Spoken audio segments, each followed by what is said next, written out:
And we're going to go ahead and get started. So my name is Mia Howard, and I'm a managing partner at NewSchools.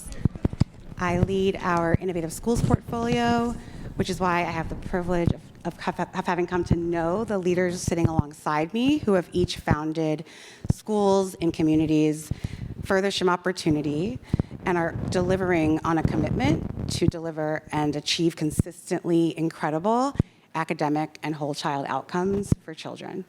And so this conversation is about how do we make sure that that is not a moonshot, but that it can happen as early as year one, because that is what students deserve and it's what the sector needs so that we can learn faster together. And so I'm going to have each one of my panelists to my left introduce themselves. Please share your name, your community where you're leading, a little bit about your school, and close on a bright spot that is transparent about the data. Thank you. I'm going to start with Stacey. Hi, everyone. My name is Stacey Wang. I am the CEO of Ming Charter Schools here in the Bay Area.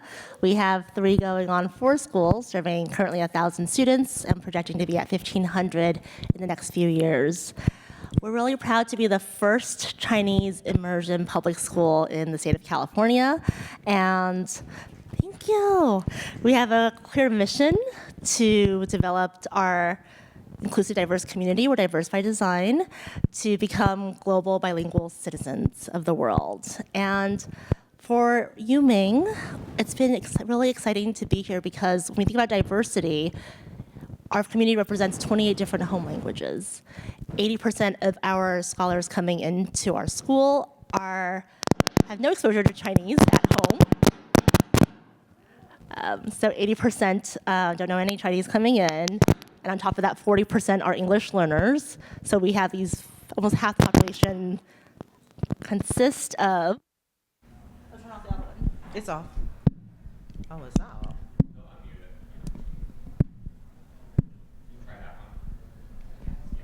Turn off this one? Yeah, let's just use one mic. This one's off. Okay. All right. So 40% of our learners are dual language learners with neither English or Chinese being their main language at home. And yet 100% of our students are entering college and graduating.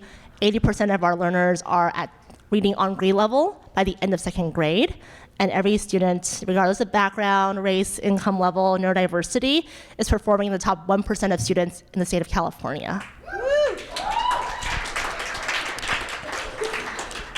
So those are the bright spots of Ming, and just one more is that right now a lot of people talk about whether diversity and inclusion is an asset or not, and Ming is leading heavily into it. We are seeing a huge actually increase in enrollment at a time when nearby urban cities are seeing a decrease of 7 to 10%. Ming had this incredible year this year where we saw 900 applicants for 200 spots. Across 4 counties and 78 zip codes. And 86% of the applicants mentioned that Ming was their top choice. So I think leading into this does mean a lot to communities that are diverse, who want to see themselves reflected and valued in the world. Oh, thank you. Hi, everyone. I'm Dr. Natalie Smith, and I'm the founder and CEO of Global Citizens Public Charter School. I am so grateful that we were able to open Global Citizens. I used to lead the district, Washington, D.C.'s only Hebrew immersion school way back in 2014. And what I saw was that our students who lived east of the river, east of the Anacostia River in D.C., which is like southeast, northeast, that they were furthest away from access. And so they would have to travel about 1.5 hours to get access to our school. So imagine 3, 4, 5, 6-year-olds having to we provided transportation because we knew the challenge. And so, but each way to travel over 1.5 hours at the top of the day and the end of the day. And I said, if I ever open a school, if I ever have the opportunity, I'm gonna make sure our students who live east of the river, our Black and brown students, and east of the river, if you don't know the statistics, it's the highest level of poverty, the biggest food desert. It is where we have a bunch of liquor stores. And so it is important for our students to have equitable access to opportunities. And so I said, if I ever was able to build a school, I would build a school where in their community, right? In our community where students can have access. And so I said, we need to give them the world's most widely spoken languages. So we offer a Spanish and English pathway and the Mandarin Chinese and English pathway. We started with pre-K3 and pre-K4, and we grow a grade level every year. So right now we have pre-K3 through second grade. And I'm so, so grateful because about 80% of our families live in Ward 7 and 8. And so the fact that we set out to make sure, and I'll talk about it a little bit later, that our community has something they wanted and demanded. But it also, our student population is about 78% African American as well. An academic data point, which one do I say? I'll just talk about on NWA MAP, because we don't have, next year we'll have third grade, so we don't have district testing, but we do NWA MAP for reading and mathematics. And I'll say not only was our achievement pretty high, like 70-something% in reading and math, but I'll just talk about our growth was about 70, I want to say 78, but 73% growth. So our students were able to grow from beginning of the year to the end of the year in mathematics. Thank you. Off to you, Dermoth. Oh, thank you. Hi, good afternoon, everyone. My name is Dermoth Mattison. I'm the founder and executive director of South Shore Charter School. We're located in central Islip, New York, which is about 30 miles east of the city in New York. And our student population is about 72% free and reduced lunch, about 37% L's, and 12% students with special needs.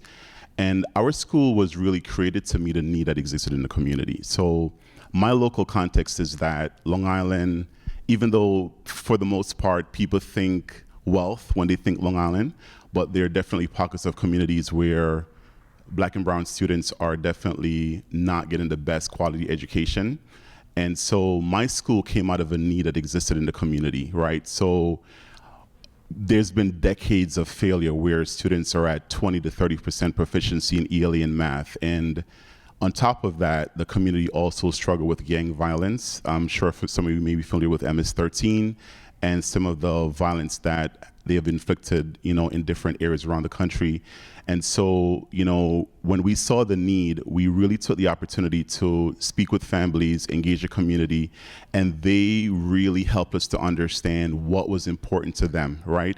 And what they wanted in the school. So some of the key things that we lifted as our key design elements was character education, right? We wanted to ensure that our students understood that there is a better way, that they did not have to turn to gang violence, that they didn't have to turn to negative forces that were trying to derail their future. So we ensured that character education was critical. In addition to that, inquiry-based learning was something that we really wanted to ensure that our students had access to, where they began to understand that there's greatness within them if they're only given the opportunity to do that. And on top of that, I think academic excellence is something that we pride ourselves on, right? So to answer Mia's question around the highlight, in our first year of operation, we were able to support students, 99% of our students in meeting their end of year goal on the MAP assessment in both ELE and math. And that was just a tremendous achievement. It was a team effort, and we proved as a community that we can do it.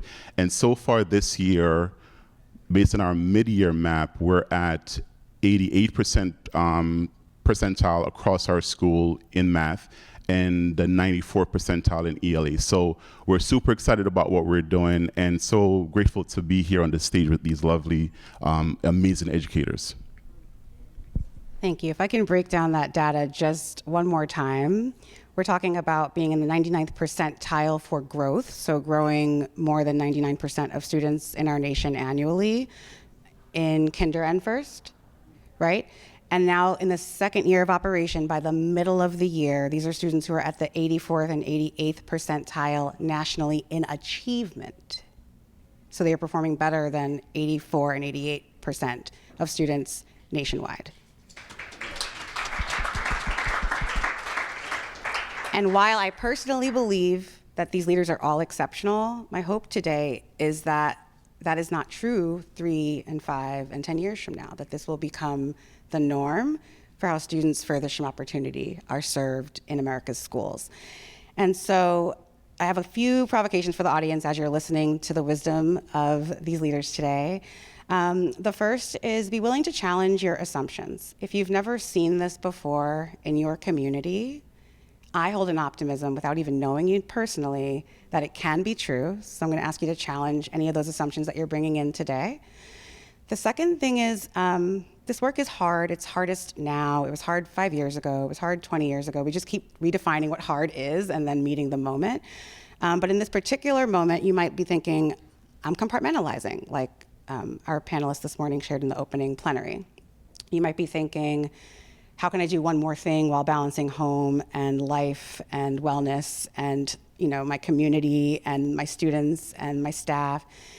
And so I don't want you to leave feeling overwhelmed. So at moments where the list of things that they propose you might do well from the very beginning, if it starts to feel overwhelming, shift from a mindset, from doing to being, and think about who you need to be to manifest what they're talking about. Who do you need to be as a leader is a great way to think about it, not as a long list, but as embodying the excellence that you want to see in others, your staff, your peers, your students, their families.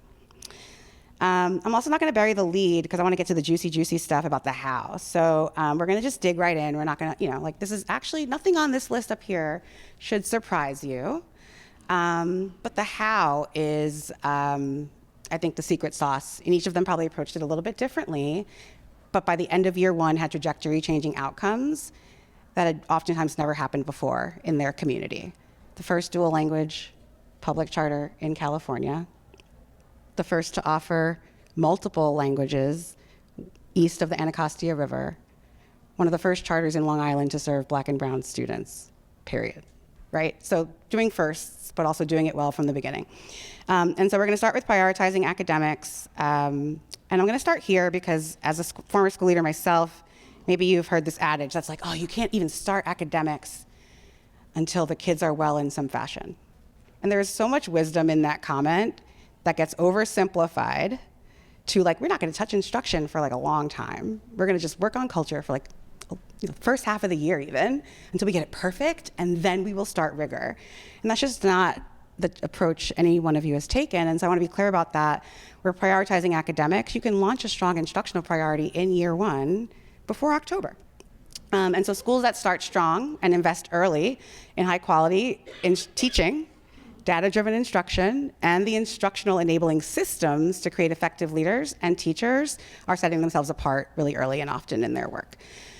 That has to happen within a context where people feel safe to try new things, to learn, to grow, to build deeper awareness of themselves and others. And so you have to build a positive school culture simultaneously. And for us, that means intentional systems that foster strong relationships across the organization.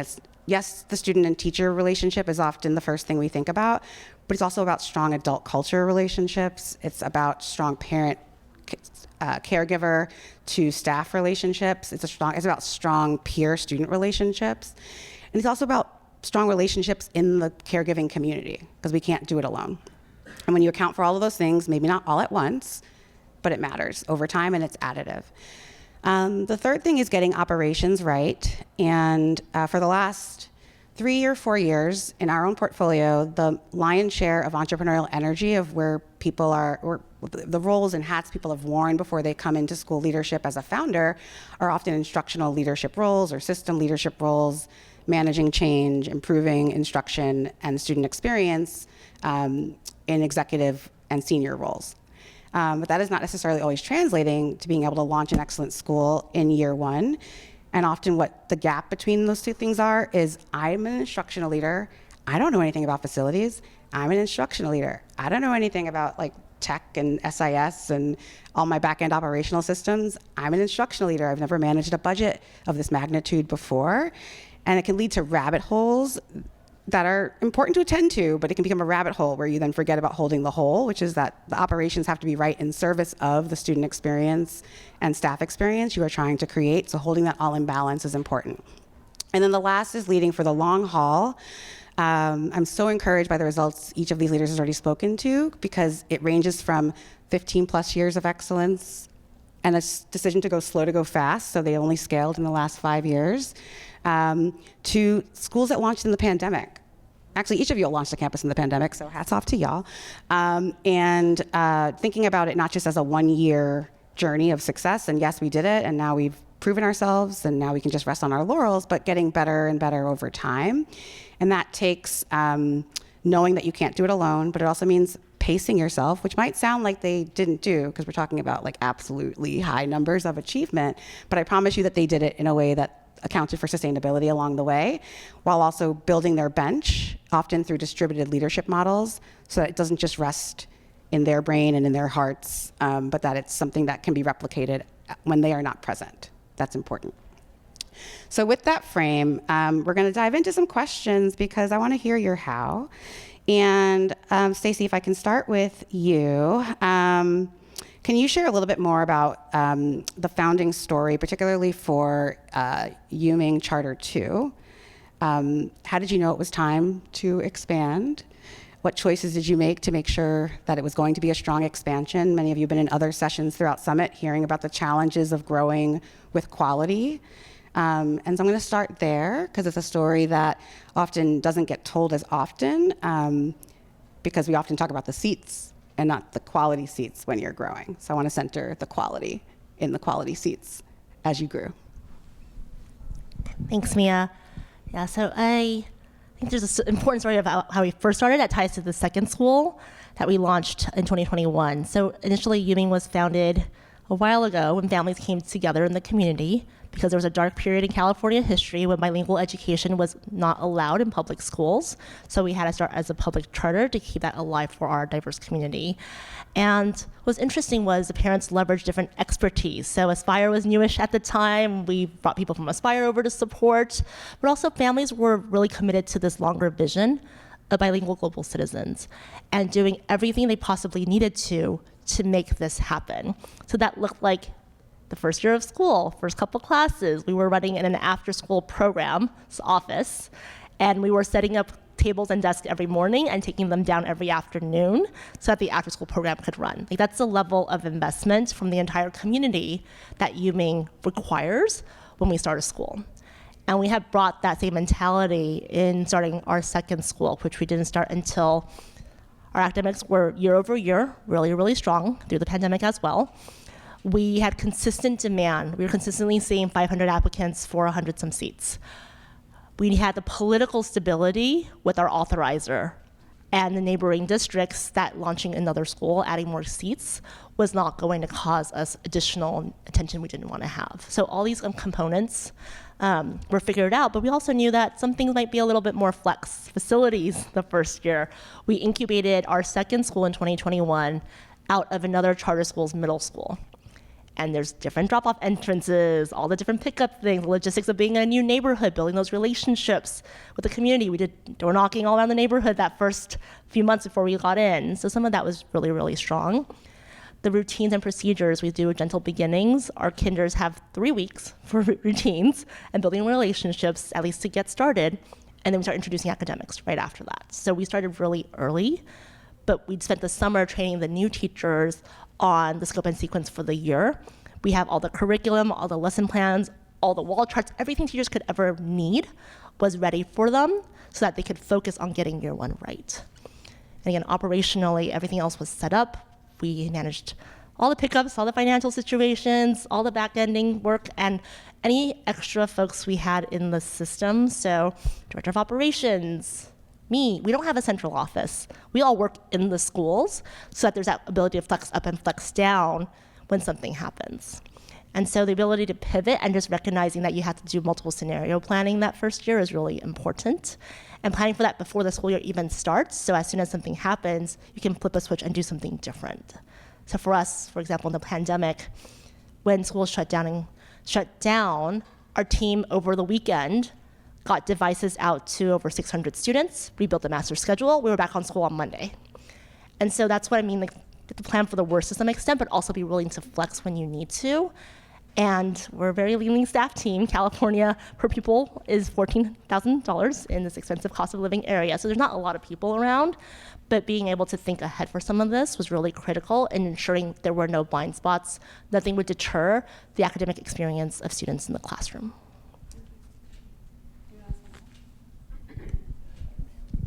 Yeah, so I mean, I totally resonate. A lot of what you said really resonated with me. I think our story was that prior to starting the school, I actually served as a principal for 7 years in another charter school.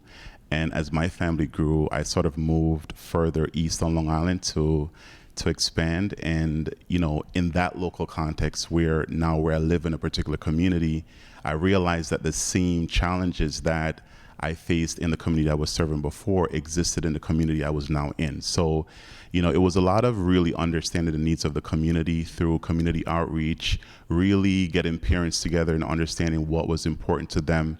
I'll never forget one of the, you know, sessions I had with one of our families. They said to me, you know, I don't really have a safe school to send my child, right? The schools are not safe. There are weapons in the school. And that really stood out to me, right? Because, you know, in my mind, I'm like, how is it possible that a child is not safe in their school because that's all they really have, right?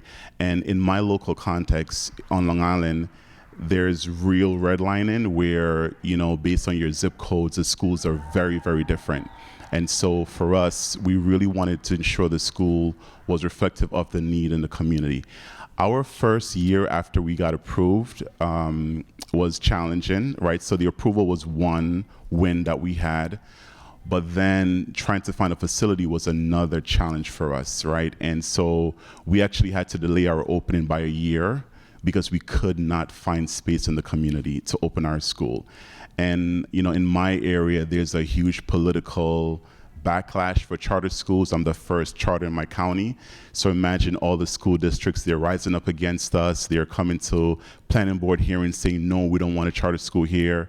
And it was very challenging, right? So we actually opened in a community that was 7 miles away, right? And, you know, our families, they believed in us, they believed in what we were doing, and they were willing to bus their kids to another community for 1 year so we can open our doors. And we're grateful for them for trusting us. That's you know, I always say that opening a school is an act of love, because the amount of time and energy you put into that is just unbelievable. And, you know, my team that I have, I really have to take my hats off to them, because you cannot do this work by yourself. Like, you need, you know, a team, like folks who are in your corner who believe in the mission and what you're doing to really help to move the work forward. So we actually, after the first year, we then returned to our home school district and found another temporary space just to ensure our students had the facility to execute the program. So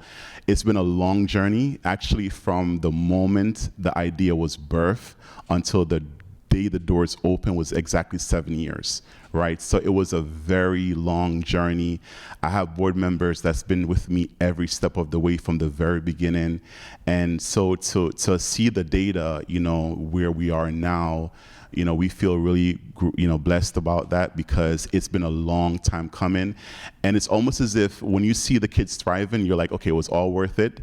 All the struggles that you went through, now you have kids that are thriving in your school, and you can feel really great about that. So I would say definitely that the first year, you know, the second year, things got better, but the first few years, you know, while we're trying to open the doors, are really challenging. And the one thing I'd also say as well is that in New York, if anyone knows SUNY as an authorizer, it's probably one of the most rigorous authorizers in the nation. Just to get through their application process, I think they approve like 10% of their applications or something like that. So that alone was such a huge hurdle to cross. But then after that, the facilities piece was where we really had a challenge. But we're grateful that we overcome that, and now, you know, our kids are really poised for great success forward. That's amazing. Thank you for sharing that. Wow. A few things I just want to piggyback off of what Dermoth said was just before I jump into the story again. Facilities. People are like, oh, you're looking so way ahead. You have 2 years. Well, it took 18 months just to get the first letter of intent signed. So it's never too early when you're looking for a facility. That can be a deal breaker of whether you open at all, open on time, or open, for example, in DC, as a part of the lottery where parents get to select your school, which will definitely impact your enrollment. So now going back to the story, I realized what I didn't say was that out of 24 dual language immersion schools in Washington, D.C., just so you could see the vast difference, 22 were located west of the river. 2 were located east of the river, one being a charter school and one being a traditional DC public school. And we're the third. I'm proud of that. We were also the only school to get approved that year out of I think it was 5 folks who have gone through the application process to the DC Public Charter School Board. So what Dermoth says is right. It is, my husband often says that's our second child. We have a almost 21-month-old and 21-month-old and an 8.5-year-old. And he's like, look at that big difference. He's like, well, Global Citizens was the second child. And it was so true. It took everything out of me. Saying that to say that it is not easy. You just keep pressing forward and pressing forward because you know that this is way bigger than you. Hopefully our schools will outlast us in life. Another thing I'll just say is that I knew what I wanted to build if I was ever to get the chance. But I was like, take a step back, Natalie. I needed to know that the community wanted language immersion, especially with Mandarin Chinese. DC has an organization called DC PAVE. I saw Maya earlier. She's the founder. And parents come together and talk about what they want across all the different wards in DC.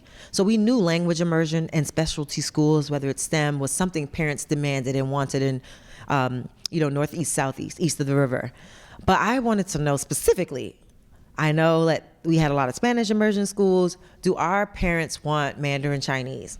And so I started offering free classes in Ward 7 and Ward 8, which is east of the river, on Saturdays. And I wanted to see who came, and I wanted to know what they wanted in the school. And I put up chart paper the other day. I just took a picture of one. I was like, oh my gosh, I remember this. And I really listened to families. What did they want to know? What were they excited about? What were they concerned about? Is it really true that people say, well, families really want their kids just to learn English and to be strong in literacy and math, and that's it? What did the community want? So I did learning walks as I walked the street. I just really wanted to know what the community wanted. Pandemic hit, boom, I had to switch to virtual classes. And I was able to then offer Chinese and Spanish. What I'm sharing is that sometimes, it's so important to make sure that you design with the community and not for the community. And it was so important that I not only went to every single education council meeting in Ward 7 and a few in Ward 8. I also made sure that I went to, we have something called ANCs, Advisory Neighborhood Councils, which will tell you whether you're going to open in a community or not. It didn't matter that I was a school leader for umpteen years in Ward 7, right? But it's important that the community knows that you are there to build with them, to hear from them, and that you're not building for them. Another thing, am I going on too long? Okay, sorry, I saw you move. I'll take cues. So facilities, definitely. Okay. I'll talk about some of this later. One thing I will say is that building trust with families, so we opened with pre-K 3 and pre-K 4 in the pandemic, where many families could just keep their child home. And families had to put their children's lives in our hands, and we needed to make sure they were safe, where COVID outbreaks were everywhere, and we had to prepare. What if we have to go online with 3 and 4-year-olds, but we still got tablets, we still prepared, and luckily we were able to stay in school the whole time. But that took a lot of cleaning, mask wearing, cleaning that playground, doorknobs, like everything, being transparent. And one thing I'm saying that for is building trust. 2 ways we built trust. One was that this is something small, but we said we would have a playground. We're starting with 3 and 4-year-olds. And we ended up co-locating with a high school, by the way. That was what we found. And it was great because we had our own side, but we built a playground in the back. Well, we got a Kaboom playground grant. And I was like, oh yeah. But then they told us it wouldn't be built till October. And we told families day one that we would have a playground. So I had to give up that grant and pay almost $80,000 to build a playground and a fence and everything.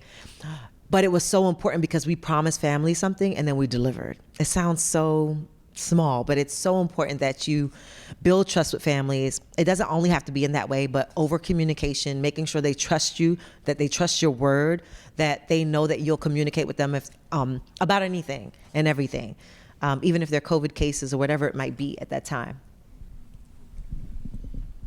I want to elaborate on something Natalie was sharing when she talked about the deep radical listening that happened to deeply understand and then pressure test and keep pressuring assumptions about whether or not this is something the community really wants.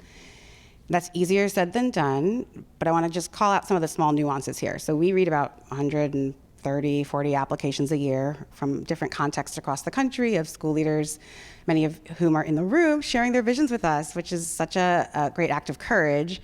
But one of the things that I notice when I read applications is when we talk about how you engage community, it'll be a list like, I went to these events.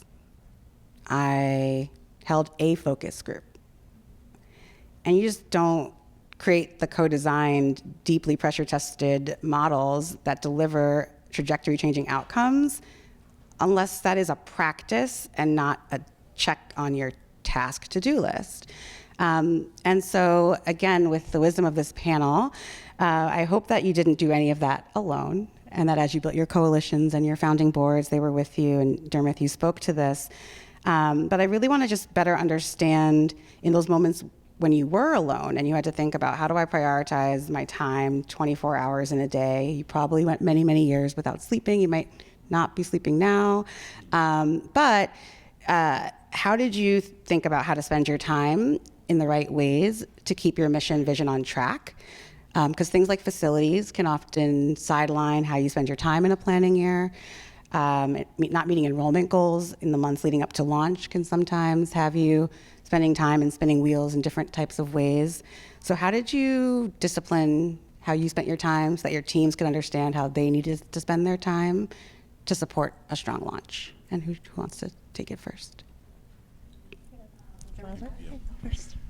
So one of the things that I did was I had to be extremely organized with my time. So really developing an arc of the year that helped me to understand, okay, for each month, how was I going to use my time to ensure I hit all of my benchmarks? And you're right, like facilities can, if you're not careful, like consume all of your time, and then you really miss the importance of planning the instructional program, right? So, Mia said something powerful that, okay, it's your first year, but it doesn't mean that you're just focusing on trying to get through your first year. There's a lot that can be done.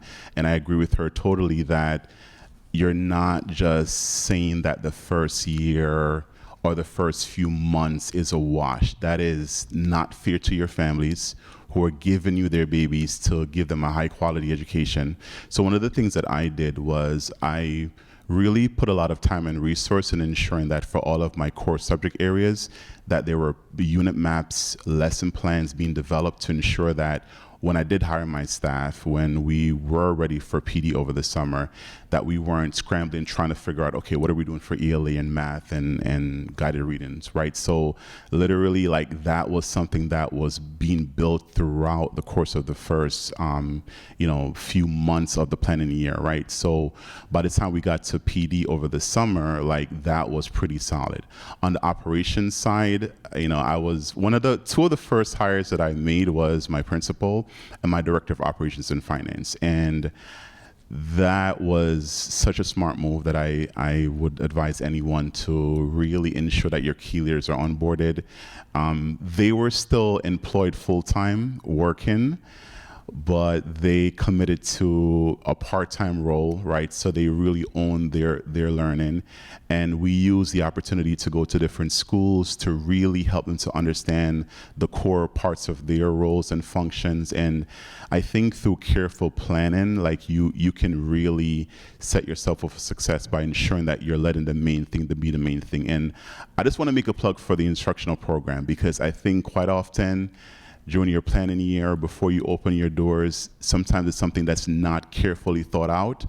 But if you really want results your first year, you have to ensure that before your teachers are there, right? So for us, for example, I had a theory that as a first year school, I understood that there's a lot that goes into starting a school, and I didn't want my teachers building unit maps or building even lesson plans, right? Because that can be a heavy lift with so many other things that came with opening a new school. So I really spent a lot of time there to ensure my teachers could really focus on going deep with intellectual preparation, and that they were using their time to ensure that they were ready intellectually to deliver super strong lessons. And I really think that that was one of the main reasons why we were able to see our teachers grow at a really fast pace, because they weren't spending hours, especially in K through 5. Like, the teachers, if you're not careful, they're planning so many subjects, and burnout is a real thing.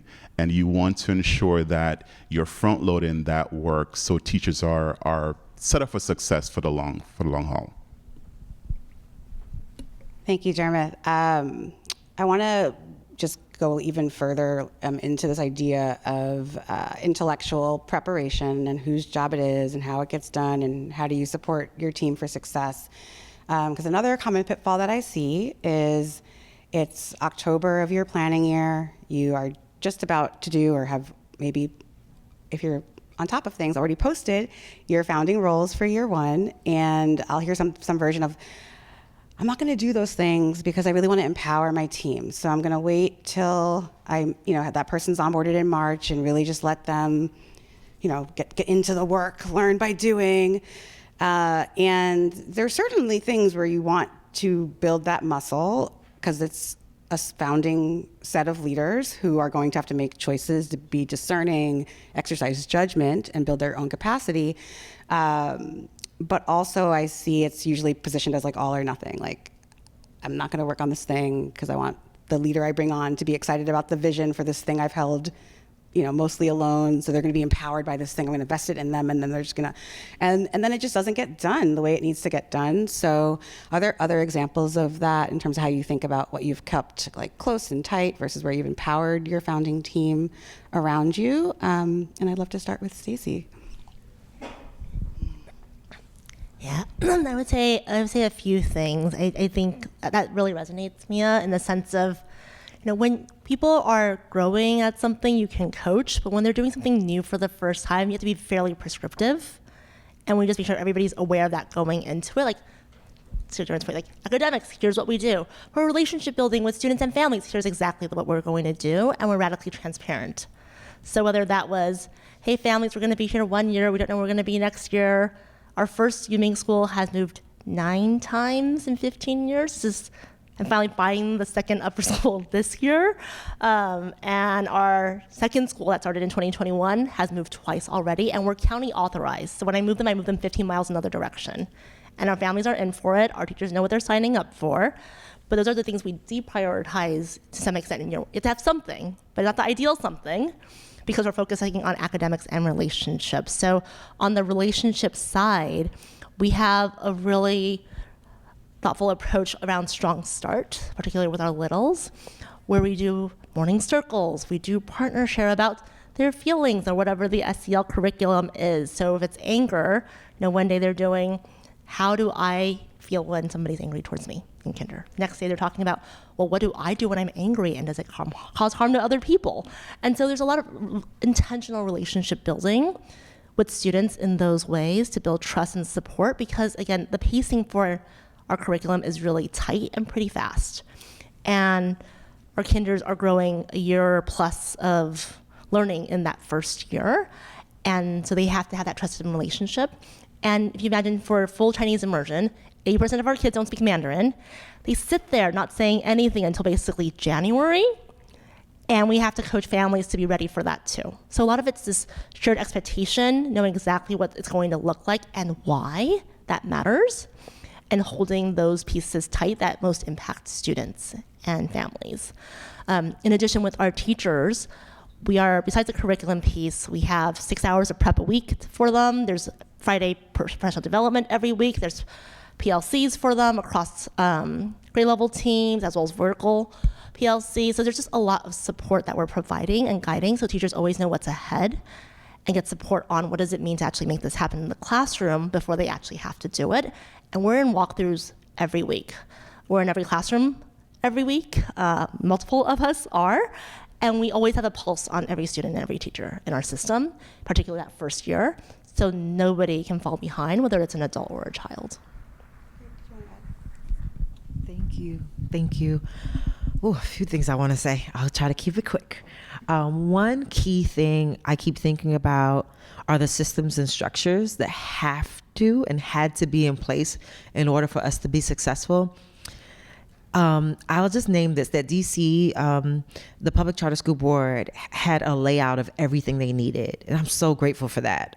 In the planning year, you had to not only have your financial plan, you not only had to have your job descriptions of your staffing, you needed to turn in what your instructional program was going to be. You needed to turn in how you're going to serve students with disabilities. You had to turn in how are you supporting English learners. You had to turn in, your staffing plan. Every single part you had to build out, and all of those things take time. And so I'm grateful that I had a whole year to plan. It's called the planning year, but I also almost had a guideline of what was necessary. And some things took longer than others, but I knew key things. I often mention, for example, certain key things you have to do to lead a successful school. I think about leverage leadership. So, you think about your lesson planning, your data-driven instruction, your professional development plan, how important it is to have observation and feedback. So you're planning a school and you're thinking about enrollment and you're thinking about your student recruitment plan, but you're also thinking about, okay, when students are in the seat, what instructional program do they need?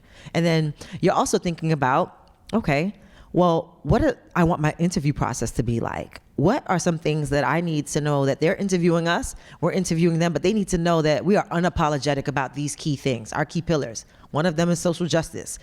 Also a language immersion school where we had to hire people that are coming into our country from another country. So we had to level set on what are the biases that you have? And so I literally wrote out systems for that. These are the questions we're gonna ask. If they say this, that's a red flag. If they say this, okay, we have some work to do. And then, because we also needed to have visas, I was able to partner with a university, which I could have partnered with several universities, but I chose this university so that because they also had teacher prep program, and I also could do professional development with me on a monthly basis. And so the professional development is anti-racist education, because we had say teachers coming in from China was like, I never saw black people in life until I came to America in my master's program. Or this is real conversation. So where did you see, I saw them on TV, and this is what were some biases you had? So we have to dig into some of that. But all of that to say, I had to have a lot of systems and structures in place. And that helped me. My first hire was also a founding principal and a director of operations. Quick story is, my founding principal ended up not being my actual founding principal. Because of COVID, she had to end up staying at the school with her children. And then I hired a founding principal. And before July, I already knew it was not going to work out. That was hard. I really wanted it to work out. I coached her for months and months and months. And I knew that it was going to be a toxic situation. I could not put her in front of teachers. So because of systems and structures in place, I was able to, this is a confidential room, make the right decision to make sure I started without the founding principal, and I had to step in to do Summer Institute. But I had everything, right? I literally mapped out everything along with the principal. And so that to say is sometimes you have to do the hard stuff. Did I plan that I was going to be coaching teachers on day one after doing Summer Institute? No. But luckily I was an instructional leader as well, so I could do that. And I needed to show up for teachers. But I also knew alongside my founding board that we needed to seek a founding principal because it wasn't going to be sustainable, and other things would fall short. So I think about how much time you spend and where you spend it, and sometimes it shifts. But you do make a plan. And you have to cover all areas. One area in the very beginning, because I was so focused on our instructional program, I didn't do the community engagement at first.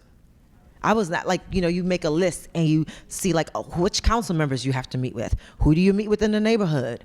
You list out all the folks.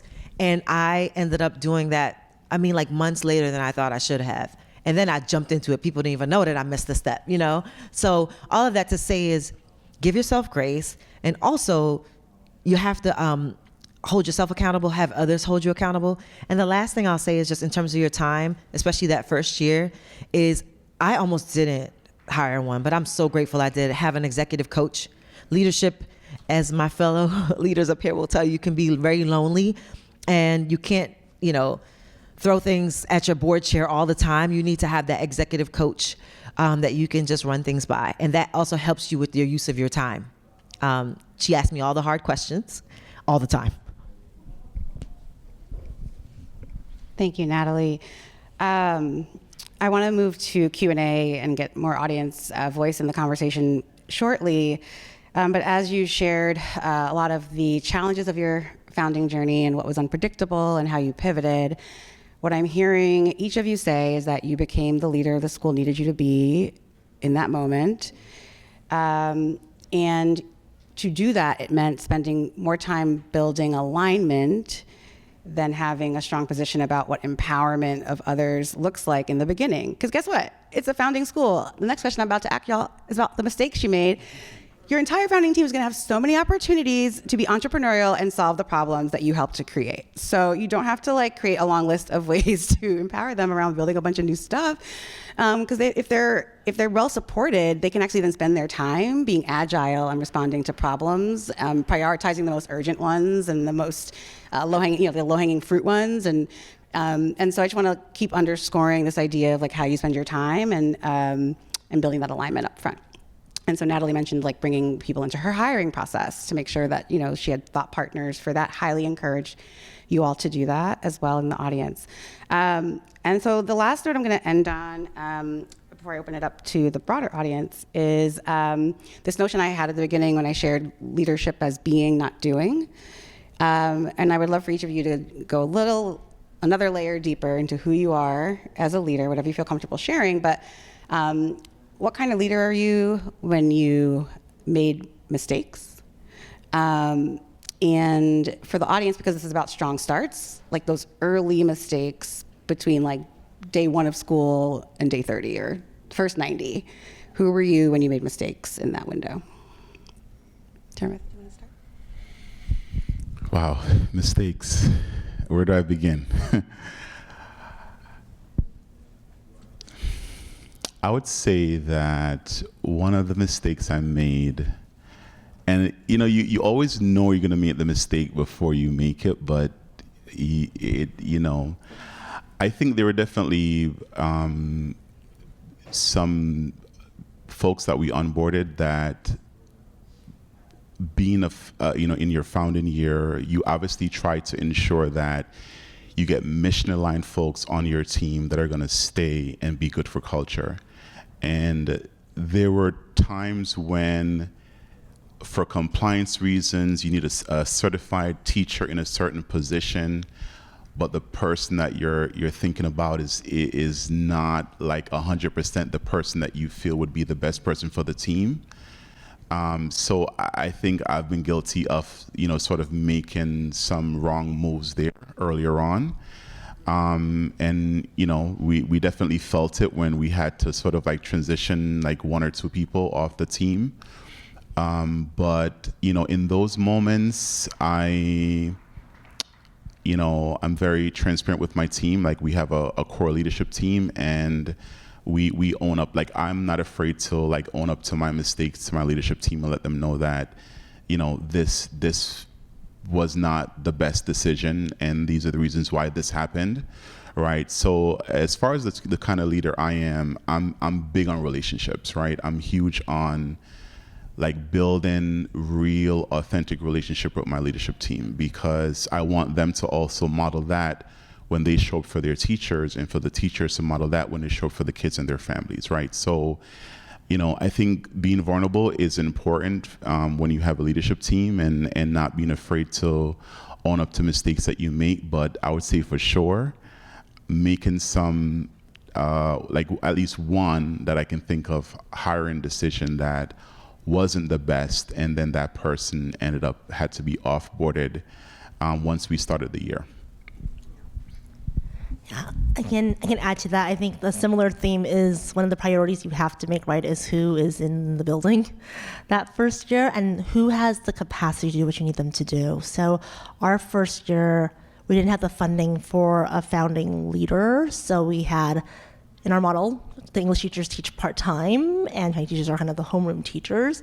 So the English teacher became the part-time kind of principal on site for those first 3 classes of students. And that was one where we thought then with everybody else who's supporting, we can make it work and patch it together, but it was actually incredibly hard to really solidify the culture that first year with a part-time leader at the school site. So that's something that we probably would do differently, and it's taken us actually 2 or 3 years now to get actually that school site's culture and community stabilized with a multi-year principal at the site now. So that was one thing that, when you're being scrappy, like, we'll just make it happen, we'll just make it happen.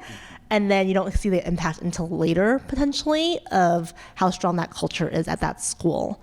And then fixing it or trying to improve on it later on takes a lot of work. So I would say, I think for us, for me as a leader, I'm very values driven in how I show up with my team, but I'm also very big on taking accountability and publicly as well. Even this week, we apologized to a group of teachers for things that caused unintentional harm and told them how we were going to do better. And we do that with our teachers, our families, our older students especially as well, and just letting them know that we're figuring this out. It's going to be imperfect, but if we're aligning the vision that we have and what's possible for kids, we will figure it out and get there together. I echo what Stacey and Dermoth said in terms of, you make a mistake on that hire that you knew you should not have hired. I was so happy that we were fully hired before day 1 in our first year, because I knew that students needed to have all the staff that we had. But there are times when I always say, don't settle on staff, because you'll end up paying for it later, right? And whether someone leaves prior to the end of the year, which causes instability for students and a lack of consistency. And so there are hires where it was like, we already knew. And so even though we took them through this rigorous hiring process, there's times where it's like right before the deadline, you're like, we need this teacher so we can coach. We can just coach. It's okay. We saw this. We're going to name it and we're going to coach them. And sometimes that just doesn't work out. And then it ends up not being the best for students, and they come first. So another thing I'll say is that there are times in startup where you're like, oh, okay, the English teacher in our language immersion program that is 90-10, they don't need to, they're in this class, this amount of time, they pull students for small groups for literacy and math. Oh, they have like all this time. So let's make a hybrid role. That person can also be the special education teacher. And so what you end up learning is you will burn people out. And so sometimes as a startup, you do have people who have multiple roles. But when I think about it now, and every time I talk with my team, and we're like, ooh, this person has all this time. And it's like, nope, we know it's not going to work. Let's not do all these hybrid roles, because you will burn people out. It might work temporarily. And for us, it actually did work out that year, but it doesn't mean that was sustainable or it was the right thing to do to that staff member.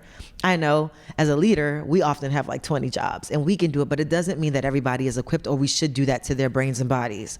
So I'm learning how to, I say, don't do what I do, do what I say, because I haven't learned how to be well myself yet. I'm still learning, but I do, one thing I say is that I just shared with the team up here, we're a team now, is that when my founding principal, who's the original founding principal, came back, which she said she would never be a principal again because it was not sustainable. It's too much stress. You don't spend time with your families if you don't have boundaries.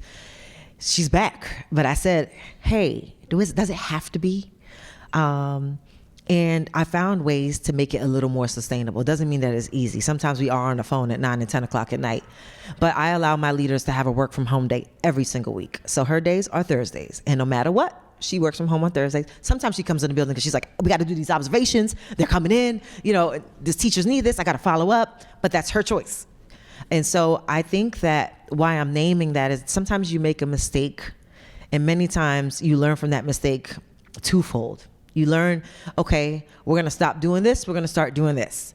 And the biggest thing is how do we make sure it's sustainable so that we keep retention up? Because it will impact our students the most to have instability, a lack of consistency, and it's going to hurt us if we have to retrain teachers. Imagine you do all this amazing professional development, all this observation and coaching. Your teachers are in it and your leaders are in it, and then you have to just turn over after a year or two. It's just such a waste. And it's our students come first always, and so we have to think about that in the long run. I feel like I had something else to say, but that's it. So building the right team knowing their strengths, what is and is not coachable, and at what time, given your current team's capacity, know-how, pattern recognition is important. So thank you all for speaking to that in some way. And we have time for 1 or 2 audience questions before we close out the session. Yes, in the front. I was going to say, is there any, looking back at embedding yourself in the community, was there any key, like, community event or person you met or something that happened along the way where you felt like, oh, they know us now, we're a part of the thing? Can you think of a moment where that happened for you guys? Yeah, the question was there a moment in building community relationships that really shifted and then they got you and you were able to build the footing in the community? I would say for us, it's really interesting because we're county authorized. So we're not a neighborhood school, and families do drive in from a lot of zip codes to come to UMing every day. That was especially something we were worried about and a challenge. And how we grappled with that was really, we did the walks in the neighborhood, and down the street from our school in West Oakland, we met these elders, I think the elders of the neighborhood in Oakland, and we invited them to come see the school and come to Spruce Up Day and go to a cookout, and they're like, wow, we like this school. We like how the kids are here. And then started telling all the other neighbors to like leave us alone a little bit because they're like, who are these new people in the street? And the neighbors like, they're cool, they're fine, it's okay. And that really helped getting some of the neighborhood elders or whoever has the influence in that local neighborhood to support. But the politics are huge. You have to get the local leaders on board. I'm a former district person in Oakland for a long time, so I called all my friends in the high schools and the elementary schools nearby. I'm like, hey guys, I'm here at a slightly different school, but I'm still here with the community. What can we do? And even just last month, we partnered with McClymonds High School, which is really beloved in Oakland, Unified, and their art students in high school helped our little ones create a mural in the intersection between the two schools. And we painted it, had a huge community come out. So you have to keep finding those key people who know the community, and the person at McClymonds who helped us, McClymonds High School graduates, community manager, knows everybody in the neighborhood, and him vouching for us went a long way in saying these are good people trying to serve our kids. We are almost out of time, and this conversation feels like it's only just beginning, but what I will share with you, and hopefully y'all will be cool with it, is like, you just want to be next to excellence. That's how you actually also build trajectory changing schools. Like, hang out with people who are getting it done and humble yourself, because you will then be among them and you'll want to give back in those same ways. So if y'all have 15 minutes, people hopefully swarm and go talk to them about the work that they're leading, because whether you're in Oakland, Central Islip, DC, we have schools that have opened within the last 5 years, which I said at the outset is some of the hardest conditions for new school creation since new school creation became a thing at scale in the 1990s. And we're in that moment again. We know in 2025, schools that are planning to open in the next year to 24 months, if not longer, are facing things that have not been faced in our current lifetimes. And that's scary, but we still have to figure out how to deliver and over-deliver for students. And so these are folks who have figured out the parts that they've held so far, and they're still figuring out more stuff now. And we just invite you all to be in a learning community together to get stronger for kids and make sure we don't have to wait for excellence. Strong starts can happen on day one. So thank you.